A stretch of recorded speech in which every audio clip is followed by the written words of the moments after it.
22 મિનિટમાં બધું સફાચટ કરી નાખ્યું। लेकिन आज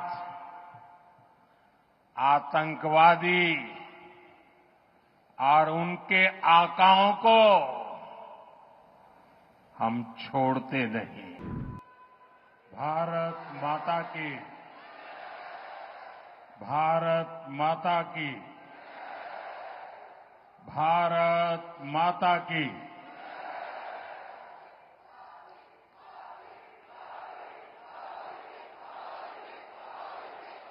વટપણથી રાજ્ય તમે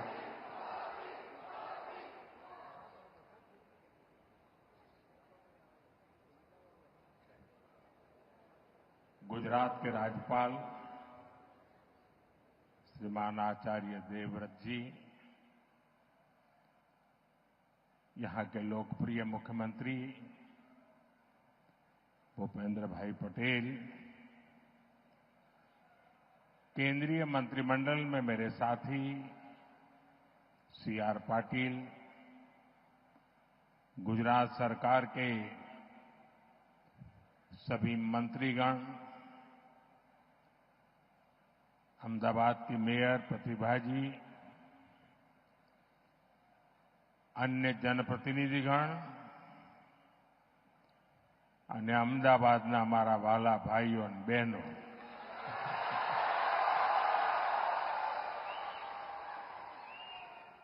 આજે તો તમે રંગ રાખ્યો છે હો।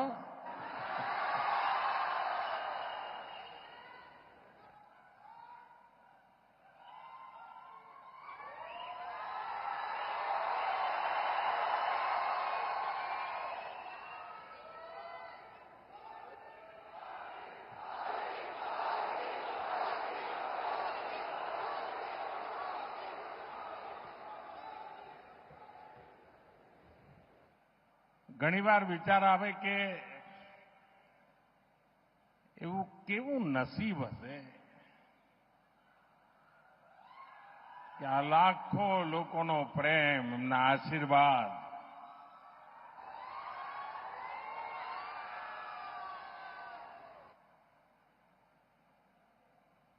હું આપ સૌનો જેટલો આભાર માનું એટલો ઓછો છે।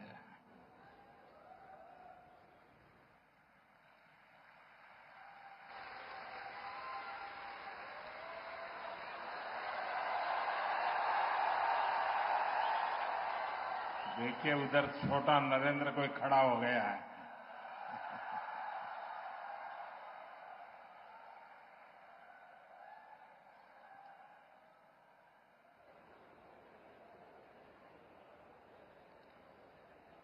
साथियों, इस समय देश भर में गणेश उत्सव का एक अद्भुत उत्साह है। गणपति बापा के आशीर्वाद से आज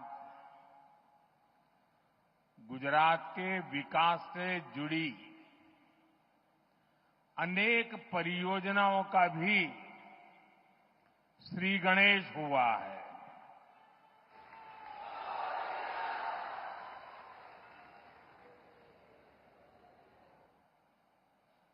ये मेरा सौभाग्य है कि आज मुझे विकास के अनेक प्रोजेक्ट आप सभी जनता जनार्दन के चरणों में समर्पित करने का, आपको सौंपने का सौभाग्य मिला है। मैं इन विकास कार्यों के लिए आप सभी को बहुत बहुत बधाई देता हूं।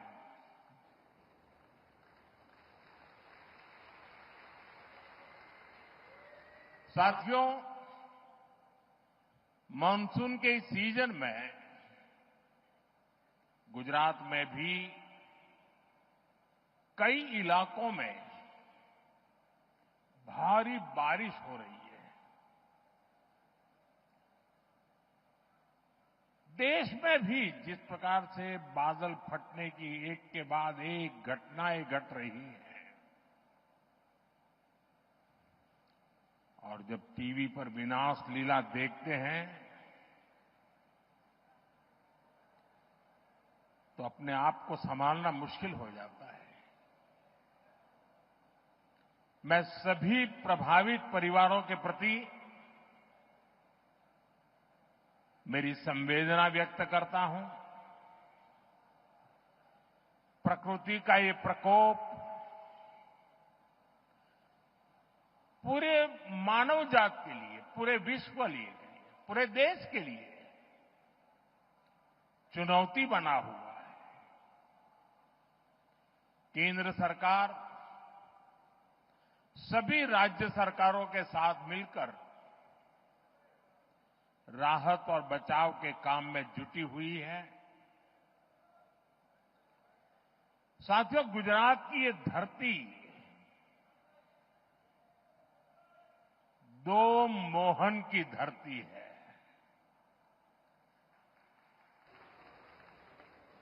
एक सुदर्शन चक्रधारी मोहन यानी हमारे द्वारकाधीश श्री कृष्ण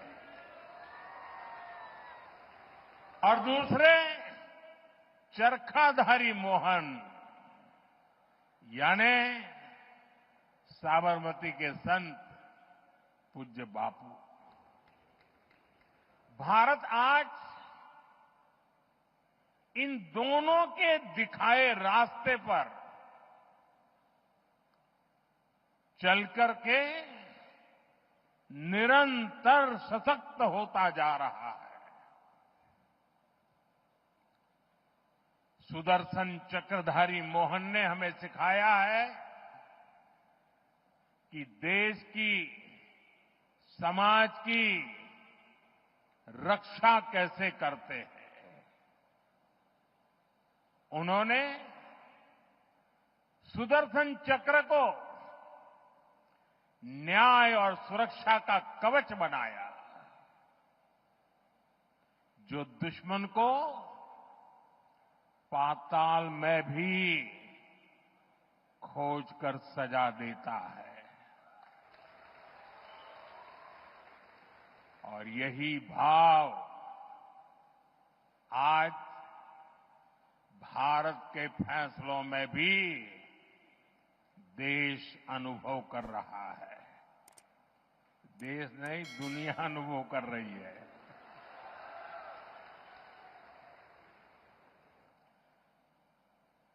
આપણા ગુજરાતે તો અને અમદાવાદે બધા જૂના કેવા દિવસો જોયા છે,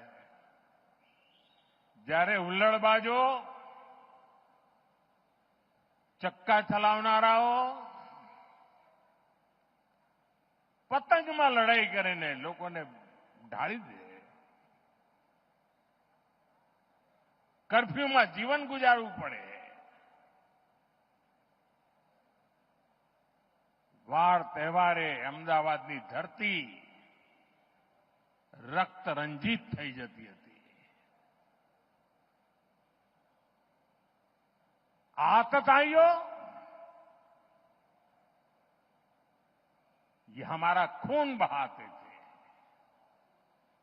और दिल्ली में बैठी कांग्रेस सरकार कुछ नहीं करती थी।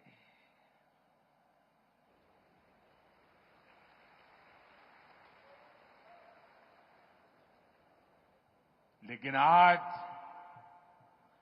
आतंकवादी और उनके आकाओं को हम छोड़ते नहीं। चाहे वो कहीं भी छुपे हो, दुनिया ने देखा है कि पहलगाम का बदला भारत ने कैसे लिया।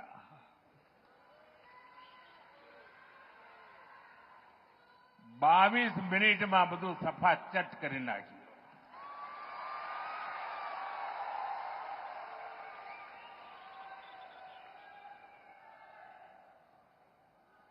અને સેંકડો કિલોમીટર અંદર જઈને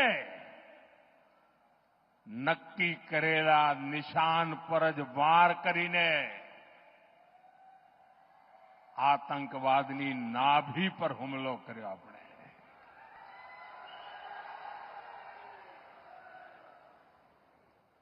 ऑपरेशन सिंदूर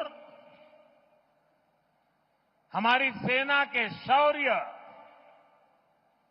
और सुदर्शन चक्रधारी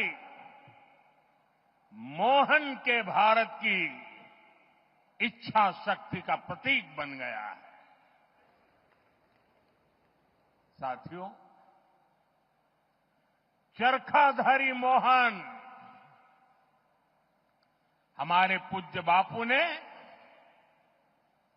भारत की समृद्धि का रास्ता स्वदेशी में बताया था.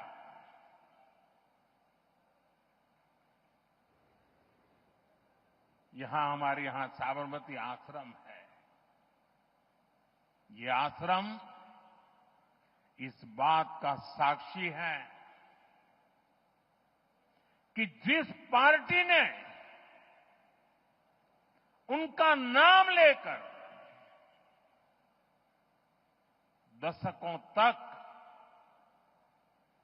सत्ता सुख भोगते रहे, उसने बापू की आत्मा को कुचल दिया.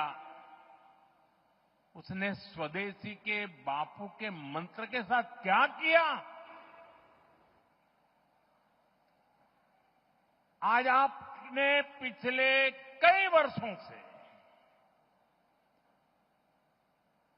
जो दिन रात गांधी के नाम पर अपनी गाड़ी चलाते हैं, एक बार भी उनके मुंह से न स्वच्छता शब्द सुना होगा, न स्वदेशी शब्द सुना होगा.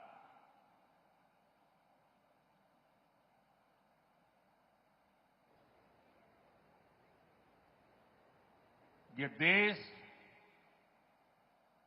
समझ ही नहीं पा रहा है कि उनकी समझ को क्या हुआ है.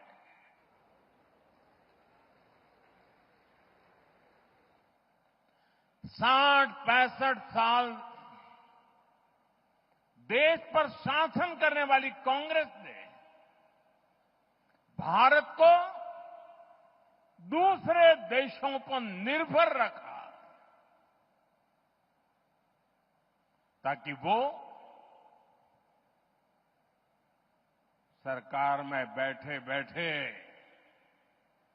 इंपोर्ट में भी खेल कर सकें, घोटाले कर सकें. लेकिन आज भारत ने आत्मनिर्भरता को विकसित भारत के निर्माण का आधार बना दिया है. अपने किसानों, अपने मछुआरों, अपने पशुपालकों, अपने उद्यमियों के दम पर भारत तेजी से विकास के रास्ते पर चल रहा है. आत्मनिर्भरता के रास्ते पर आगे बढ़ रहा है. અને આપણા ગુજરાતમાં તો પશુપાલકો એટલી બધી સંખ્યામાં છે અને આપણા ડેરી સેક્ટરની તાકાત જુઓ ને. હું આજે જ હમણાં ફિજીના પ્રધાનમંત્રી સાથે મીટિંગ કરીને આવી રહ્યો છું. એ પણ આપણા ડેરી સેક્ટરને, આપણી કોઓપરેટિવ મૂવમેન્ટને ખૂબ આદરપૂર્વક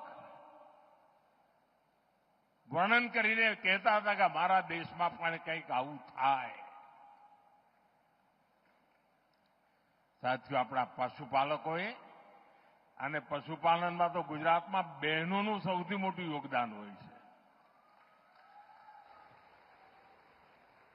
આ બહેનોએ પશુપાલન કરીને આપણા ડેરી સેક્ટરને મજબૂત બનાવ્યું, આત્મનિર્ભર બનાવ્યું અને આજે ચારે તરફ એના જયગાન ચાલી રહ્યા છે। लेकिन साथियों, आप सभी आज दुनिया में आर्थिक स्वार्थ वाली राजनीति सब कोई अपना करने में लगा है। उसे हम भली भांति देख रहे हैं। मैं अहमदाबाद की इस धरती से अपने लघु उद्यमियों से कहूंगा, मेरे छोटे छोटे दुकानदार भाई बहनों से कहूंगा, मेरे किसान भाइयों से कहूंगा, मेरे पशुपालक भाई बहन से कहूंगा, और मैं गांधी की धरती पे से बोल रहा हूं, मेरे देश के लघु उद्यमी हो, किसान हो, पशुपालक हो, हर किसी के लिए मैं आपको बार बार वादा करता हूं, मोदी के लिए आपके हित सर्वोपरि है।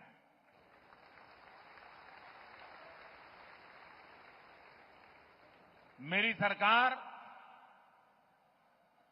लघु उद्यमियों का, किसानों का, पशुपालकों का कभी भी अहित नहीं होने देंगी। दबाव कितना ही क्यों न आए, हम झेलने की अपनी ताकत बढ़ाते जाएंगे।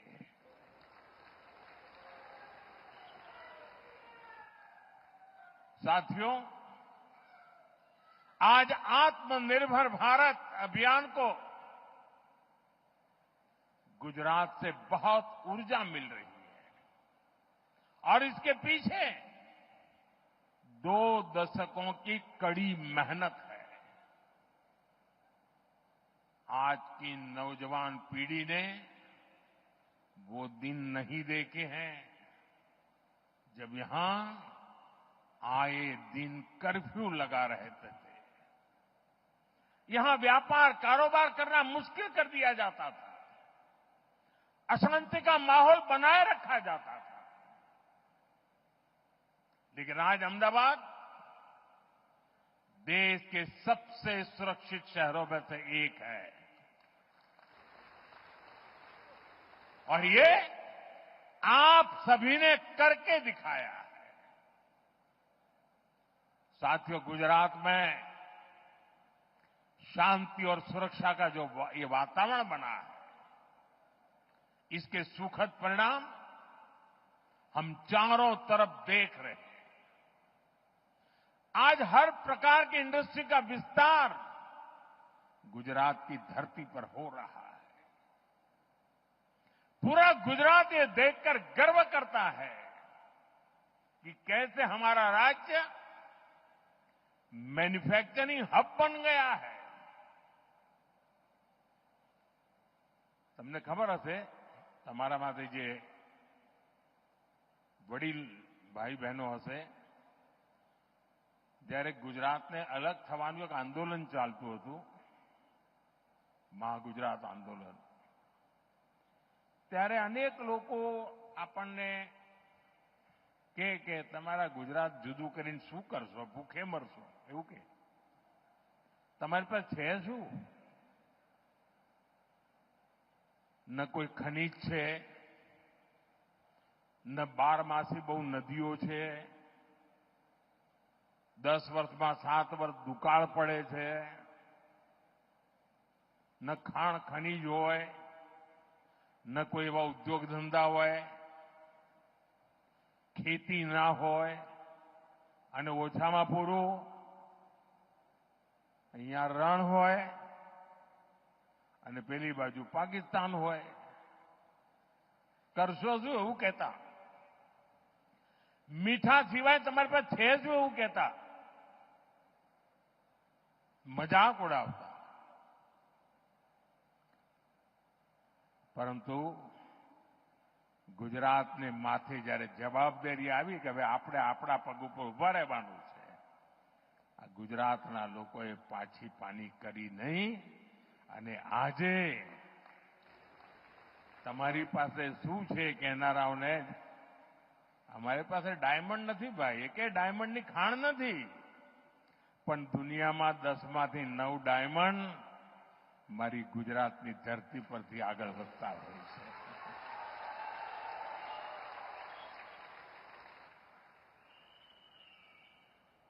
साथियों, कुछ महीने पहले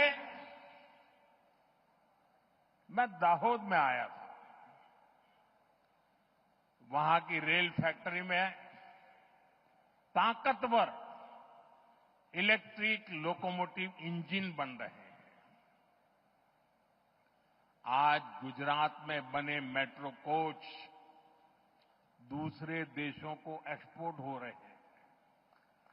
इसके अलावा मोटरसाइकिल हो, कार हो, गुजरात में बहुत बड़ी संख्या में उसका प्रोडक्शन हो रहा है, मैन्युफैक्चरिंग हो रहा है.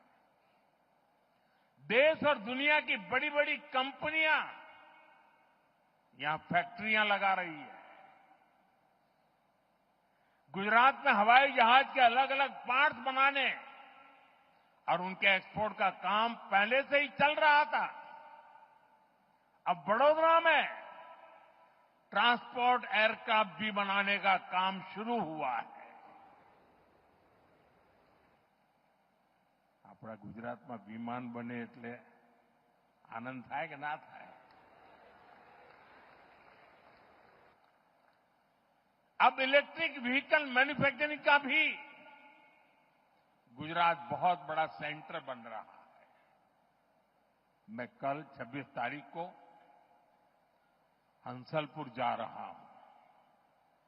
वहां इलेक्ट्रिक व्हीकल मैन्युफैक्चरिंग को लेकर बहुत बड़ी शुरुआत हो रही है. आज जितने भी आधुनिक इलेक्ट्रॉनिक उपकरण बन रहे हैं वो सेमीकंडक्टर के बिना नहीं बन सकते. गुजरात अब सेमीकंडक्टर सेक्टर में भी बड़ा नाम करने जा रहा है.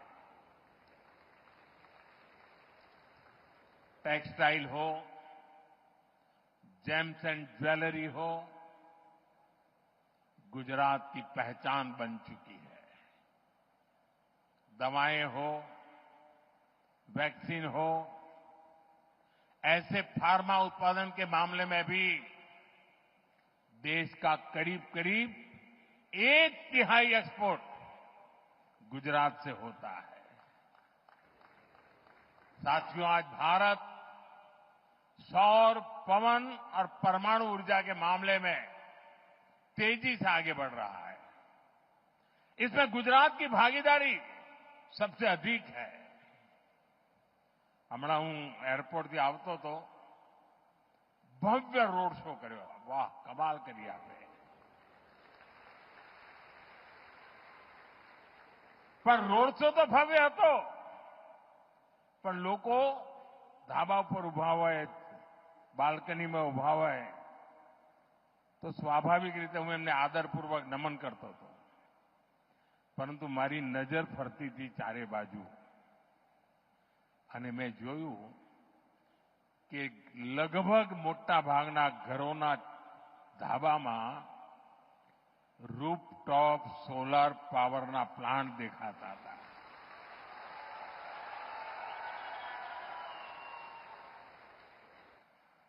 गुजरात ग्रीन एनर्जी और पेट्रोकेमिकल्स का भी एक बड़ा केंद्र बनता जा रहा है.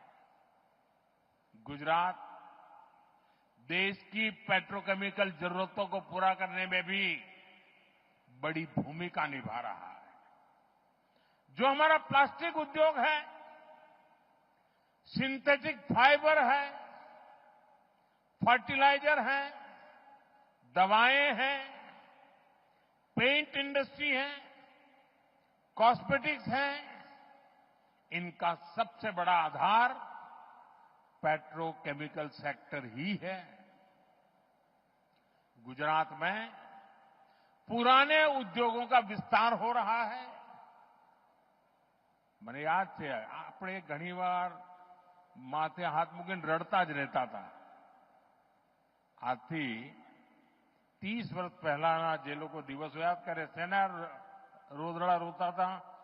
મિલો બંધ થઈ ગઈ, મિલો બંધ થઈ ગઈ, મિલો બંધ થઈ ગઈ. એ તમે રોજ એ જ ચાલતું હોય અને કોઈ પણ નેતા આવેલા છાપાવાળા આપણે એ જ પૂછે, બોલો મિલો બંધ થઈ ગઈ, શું કરશો? રાત તો કોંગ્રેસનું હતું, પણ એક જ વિષય. આજે ગુજરાત ये ભૂંગળા ભલે બંધ થયા, પણ ઠેર ઠેર એણે વિકાસના વાવટા ફરકાવી દીધા છે.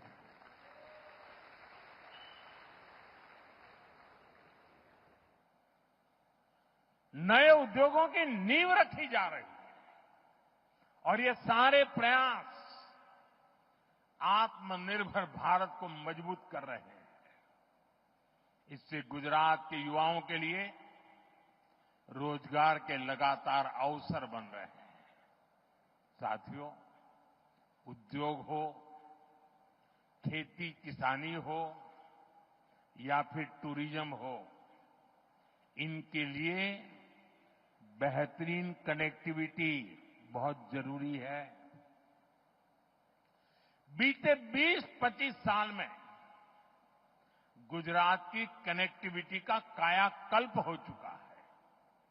आज भी यहां रोड और रेल से जुड़े अनेक प्रोजेक्ट्स का शिलान्यास और लोकार्पण किया गया है.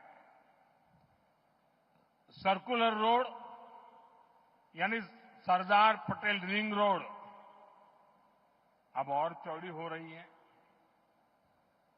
अब ये 6 लेन की चौड़ी सड़क बन रही है. इससे शहर के सबसे भीड़भाड़ वाले इलाकों में ट्रैफिक जाम की समस्या कम होगी. इसी तरह विरमगाम खुदड़ रामपुरा रोड,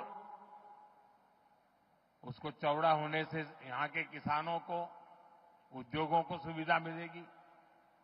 ये जो नए अंडरपास है, रेलवे ओवरब्रिज है, ये शहर की कनेक्टिविटी को और बेहतर बनाएंगे. साथियों, एक समय था जब लाल रंग की पुरानी बसें ही चला करती थी. लाल बस, क्या जसो तो लाल बस में. लेकिन आज यहां बीआरटीएस जनमार्ग और एसी इलेक्ट्रिक बसें नई सुविधाएं दे रही है. मेट्रो रेल का भी तेजी से विस्तार हो रहा है और इससे अहमदाबादियों के लिए ईज ऑफ ट्रैवल सुनिश्चित हुई है. साथियों, गुजरात के हर शहर के आसपास एक बड़ा औद्योगिक गलियारा है. लेकिन 10 साल पहले तक पोर्ट और ऐसे इंडस्ट्री क्लस्टर्स के बीच में बेहतर रेल कनेक्टिविटी की कमी खलती थी. आपने 2014 में मुझे दिल्ली भेजा तो मैंने गुजरात की समस्या को भी दूर करने का काम शुरू किया. 11 सालों में करीब 3000 किलोमीटर लंबे नए रेल ट्रैक गुजरात में बिछाए गए हैं. गुजरात में रेलवे के पूरे नेटवर्क का 100% बिजलीकरण हो चुका है. आज भी जो रेलवे प्रोजेक्ट गुजरात को मिले हैं, इससे किसानों, उद्योगों और श्रद्धालुओं सभी को लाभ होगा. साथियों, हमारी सरकार शहर में रहने वाले गरीबों को सम्मान का जीवन देने के लिए प्रतिबद्ध है. इसका प्रत्यक्ष प्रमाण हमारा रामापीरनो टेकरो एयरपोर्ट તમે જતા આવતા રામાપીરનો ટેકરો. पूज्य बापू गरीब की गरिमा पर बहुत बल देते थे। आज साबरमती आश्रम के प्रवेश द्वार पर बने गरीबों के नए घर इसका एक साक्षात उदाहरण बने हैं। गरीबों को 1500 पक्के घर मिलना यानी असंख्य नए सपनों की नींव पड़ना है। इस बार नवरात्र पर, दिवाली पर इन घरों में रहने वालों के चेहरे की खुशी और ज्यादा होगी। इसके साथ पूज्य बापू को सच्ची श्रद्धांजलि के रूप में बापू के साबरमती आश्रम का नवीनीकरण भी हो रहा है। हमारे दो महापुरुष सरदार साहब का भव्य स्टैच्यू हमने काम पूरा किया। मैं उसी समय साबरमती आश्रम का काम करना चाहता था, लेकिन केंद्र सरकार उस समय हमारे अनुकूल नहीं थी। शायद वो गांधी जी के भी अनुकूल नहीं थी और उसके कारण मैं उस काम को कभी आगे नहीं बढ़ा पाया। लेकिन जब से आपने मुझे वहां भेजा है, तो जैसे statue of unity Sardar Vallabh भाई पटेल का वो भव्य स्मारक देश और दुनिया के लिए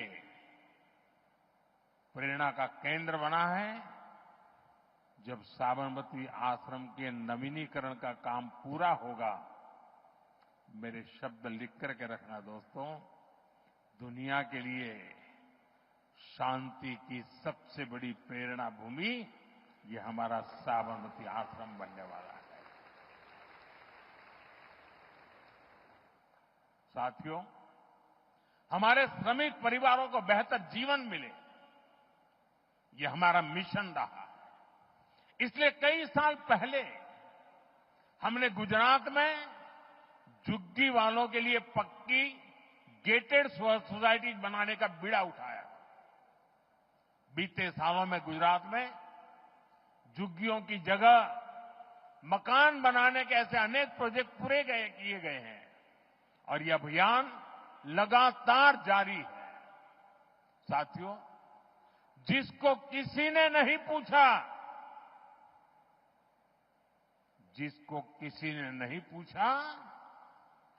मोदी उसको पूजता है।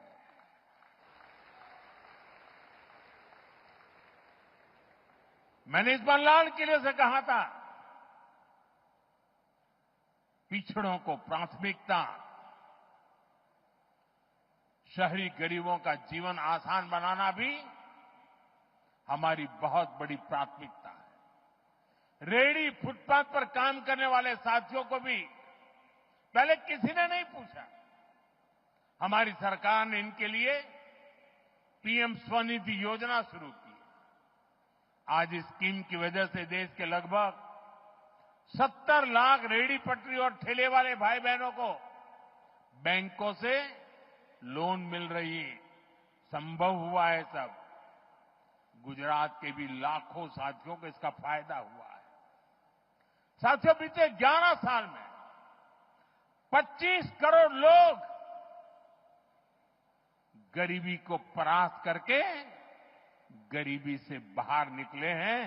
दुनिया के लिए भी अजूबा है इतना बड़ा आंकड़ा।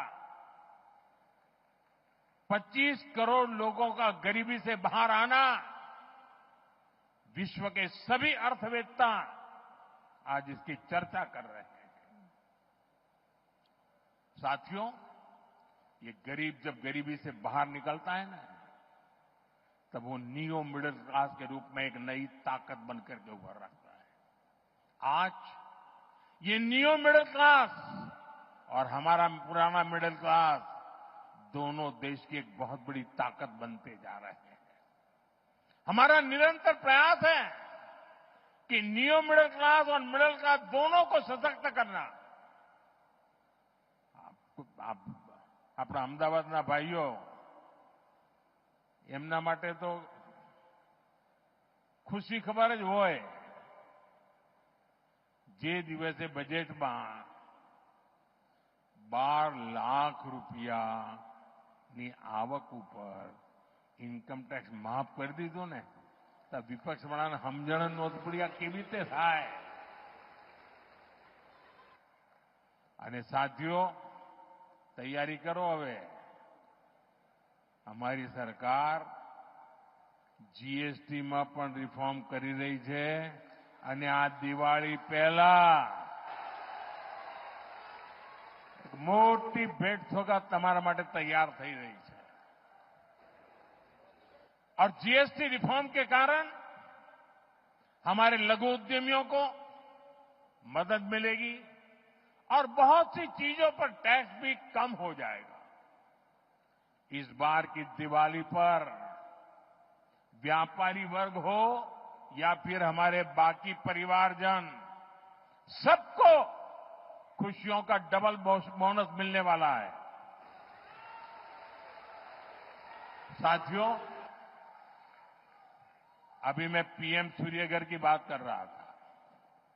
अब पीएम सूर्यघर मुफ्त बिजली योजना से हम बिजली बिल जीरो कर रहे हैं.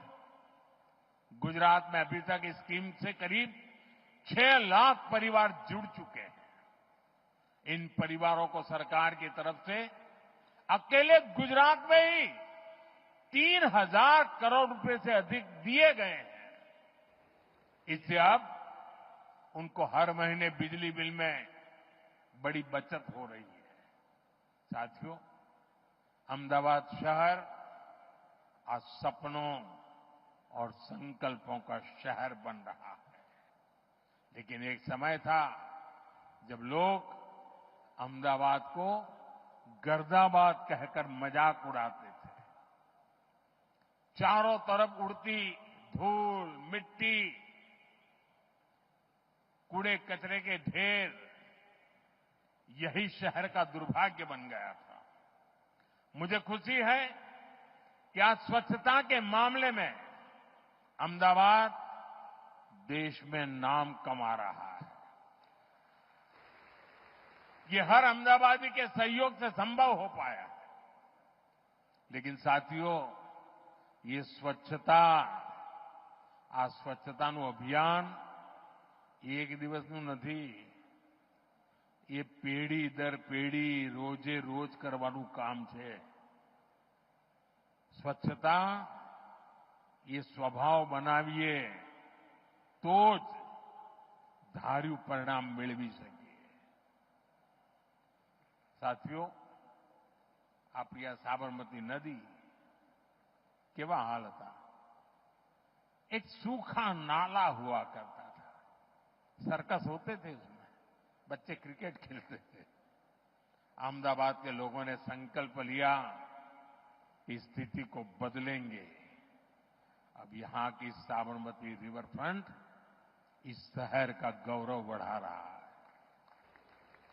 साथियों, कांकरिया झील का पानी भी खरपतवार की वजह से हरा और बदबूदार रहता था. आसपास टहलना भी मुश्किल होता था और असामाजिक तत्वों के लिए पसंदीदा जगह हुई करती थी. वहां से कोई निकलने की हिम्मत नहीं करता था. आज ये घूमने फिरने की सबसे बेहतरीन जगह बन चुकी है. तालाब में बोटिंग हो या किड सिटी में बच्चों के लिए मस्ती और ज्ञान का संगम, ये सब अहमदाबाद की बदलती तस्वीर है. કાંકરિયા કાર્નિવલ હવે તો અમદાવાદનું મોટું ઘરેણું બની ગયું છે. એણે અમદાવાદની નવી પહેચાન ઊભી કરી દીધી છે. साथियों, अहमदाबाद आज टूरिज्म का एक आकर्षक केंद्र बनकर उभरा है. Ahmedabad UNESCO world heritage city है. पुराने दरवाजे हो, साबरमती आश्रम हो या यहां की धरोहरें, आज हमारे शहर पूरी दुनिया के मानचित्र पर चमक रहा है. अब टूरिज्म के नए और आधुनिक तौर तरीकों का भी यहां तेजी से विकास हो रहा है. અને આપણે જ્યારે ટુરિઝમની વાત કરીએ ને ત્યારે ગુજરાત તો દસાડા દફતરમાં એનું નામ જ નહોતું. ટુરિઝમની વાત આવે એટલે ગુજરાતના લોકો કહે ચાલો જરા આબુ જઈએ, અને દક્ષિણ ગુજરાતવાળા દીવ દમણ જાય. આ બે છેડે આપણી દુનિયા હતી. અને ધાર્મિક રીતે જો જણારા લોકો હોય તો સોમનાથ જાય, દ્વારકા જાય કે અંબાજી જાય, 4-5 કાંઈ ન મળે. આજે ગુજરાત ટુરિઝમ માટેનું એક મહત્વનું ડેસ્ટિનેશન બની ગયું. એ કચ્છના રણમાં સફેદ રણ જોવા માટે દુનિયાને ઘેલું લાગે. સ્ટેચ્યુ ઓફ યુનિટી જોવાનું મન થાય. બેટ દ્વારકાનો બ્રિજ જોવા લોકો આવે, ગાડીમાં ઉતરીને પેદલ ચાલે. એકવાર નિર્ણય કરીએ ને દોસ્તો, પરિણામ આવીને રહેતું હોય છે. આજે अहमदाबाद कंसर्ट इकोनॉमी का बड़ा केंद्र बन रहा है. कुछ महीने पहले जो कोल्ड प्ले कॉन्सर्ट यहां हुआ, उसकी चर्चा पूरे विश्व में हुई है. 1 लाख की सीटिंग कैपेसिटी के साथ अहमदाबाद का स्टेडियम भी सबके आकर्षण का केंद्र है. ये दिखाता है कि अहमदाबाद बड़े बड़े कॉन्सर्ट्स भी करा सकता है और बड़े बड़े स्पोर्ट्स इवेंट्स के लिए भी तैयार है. साथियों, शुरुआत में मैंने आपसे त्योहारों का जिक्र किया था. ये त्योहारों का मौसम है. अब नवरात्रि, विजयादशमी, धनतेरस, दीपावली, ये सभी त्योहार आ रहे हैं. ये हमारी संस्कृति के उत्सव तो है ही,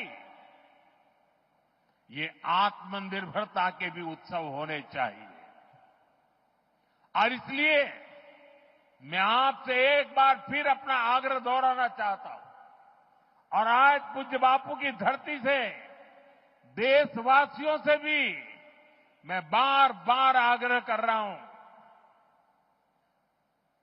हमें जीवन के अंदर एक मंत्र बनाना है. हम जो भी खरीदेंगे वो मेड इन इंडिया होगा, स्वदेशी होगा. घर की साज सज्जा के लिए जो भी सामान हो, मेड इन इंडिया हो. यार दोस्तों को गिफ्ट के लिए कुछ देना है, उपहार वही जो भारत में बना हो, भारत के लोगों द्वारा बनाया गया हो. और मैं विशेष रूप से दुकानदार भाई बहनों को कहना चाहता हूं, व्यापारियों से कहना चाहता हूं,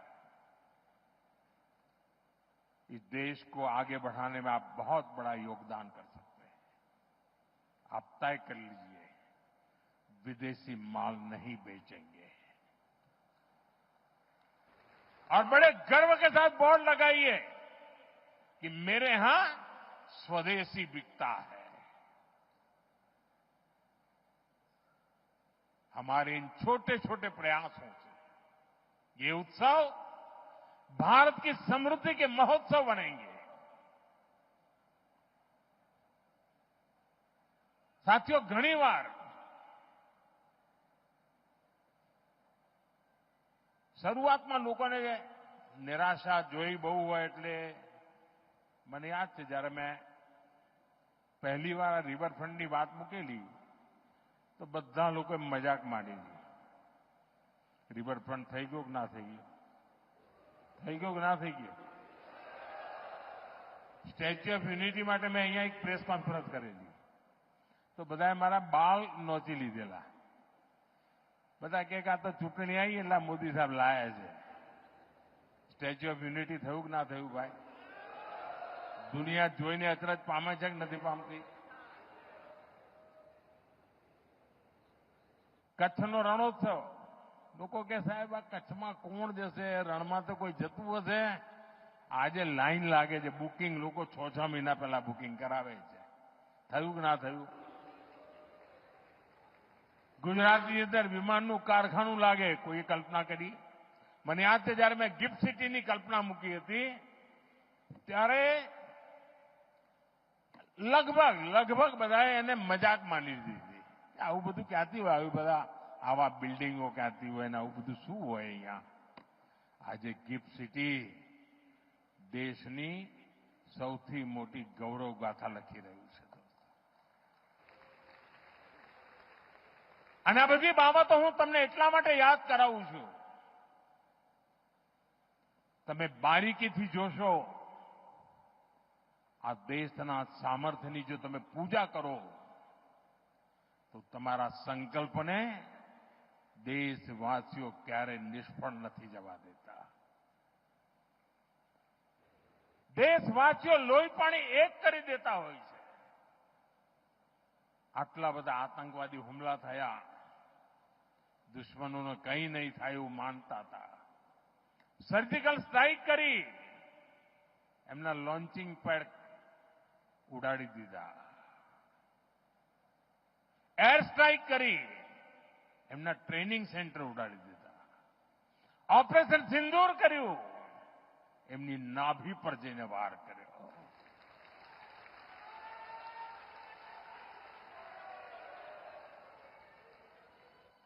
ચંદ્રયાન, શિવશક્તિ પોઈન્ટ, જ્યાં કોઈ નહીં ગયું ત્યાં ભારતનો તિરંગો ઝંડો પહોંચી ગયો.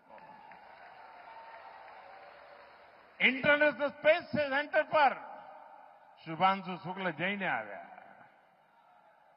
અને હવે ગગનયાનની તૈયારી ચાલી રહી છે. આપણું પોતાનું સ્પેસ સ્ટેશન બને એ દિશામાં કામ ચાલી રહ્યું છે. साथियों, एक घटनाओं કહે છે कि अगर संकल्प लइए, संकल्प के प्रति श्रद्धा होय, समर्पण होय, तो जनता जनार्दन જે ઈશ્વરનું રૂપ છે એના આશીર્વાદ પણ મળતા હોય છે, એનો સાથ મળતો હોય છે.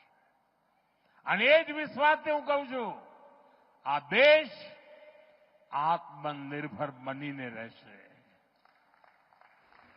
આ દેશનો પ્રત્યેક નાગરિક વોકલ ફોર લોકલનો વાહક બનશે. આ દેશનો પ્રત્યેક નાગરિક સ્વદેશીના મંત્રને જીવી જાણશે. અને પછી આપણને ક્યારેય ઓશિયાળા થવાનો વારો નહીં આવે. દોસ્તો, જ્યારે કોવિડની સ્થિતિ હતી, ભૂતકાળ કહેતો કોઈ જગ્યાએ વેક્સિન બન્યું હોય તો આપણા દેશમાં આવતા 40-40 વર્ષ લાગી જતા હતા. લોકો કહેતા હતા કોવિડમાં થશે શું? અરે આ દેશે નક્કી કર્યું, વેક્સિન પોતાની બનાવી દીધી અને દેશના 140 કરોડ સુધી વેક્સિન પહોંચાડી દીધી. આ દેશનું સામર્થ્ય છે. એ સામર્થ્યના ભરોસે હું ગુજરાતના મારા સાથીઓને કહું છું કે આપે મને જે શિક્ષણ આપ્યું છે ને, આપે મારું જે ઘડતર કર્યું છે ને, આપે મારામાં જે જોમ ભર્યું છે, જે ઉર્જા ભરી છે, 2047 દેશ જ્યારે આઝાદીના 100 વર્ષ મનાવતો હશે, આ દેશ વિકસિત ભારત બનીને રહ્યો હશે.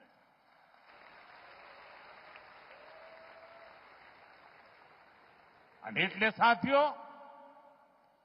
વિકસિત ભારત બનાવવા માટેનો એક મહત્વનો રાજમાર્ગ સ્વદેશી છે. મહત્વનો રાજમાર્ગ આત્મનિર્ભર ભારત છે.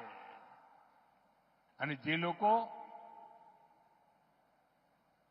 વસ્તુઓ બનાવે છે, મેન્યુફેક્ચરિંગ કરે છે, પ્રોડક્શન કરે છે, એમને મારી વિનંતી છે કે તમે ઉત્તરોત્તર તમે તમારી ક્વોલિટી ઓર સુધારો,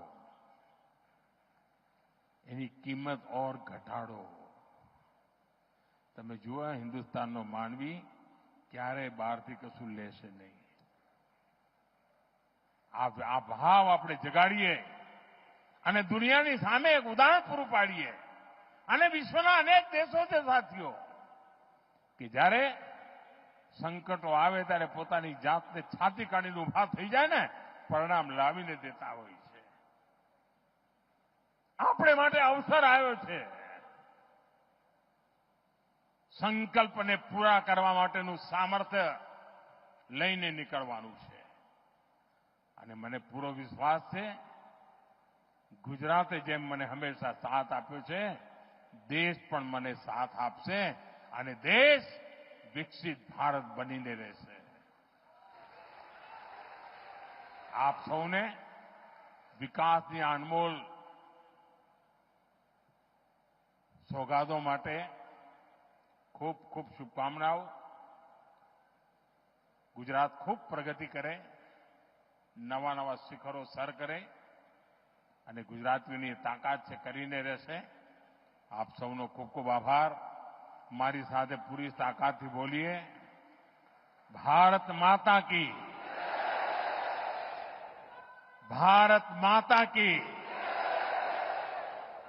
ભારત માતા કી.